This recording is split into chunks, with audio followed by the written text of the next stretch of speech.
Nakatilaw na ba mo ginisang baboy nga gibutangan og cabbage? Pero before nako nagibutangan og sabaw, ako nang gigisa ang baboy.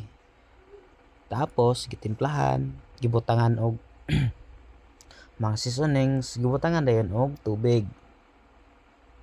Pero before ato, ako sa tong gipahamala-mala para masunop ang timpla. Tapos sunod, gilunod nako ang cabbage. Within mga 5 minutes, luto na siya. Okay, cabbage naman, dahon naman na siya. Pwede ra gani na siya half cook. Perti gini siyang lamia. Mahurot gid inyong rice ani, mapapa-only rice ka talaga, pati silingan sa bahaw. Hurot gyud.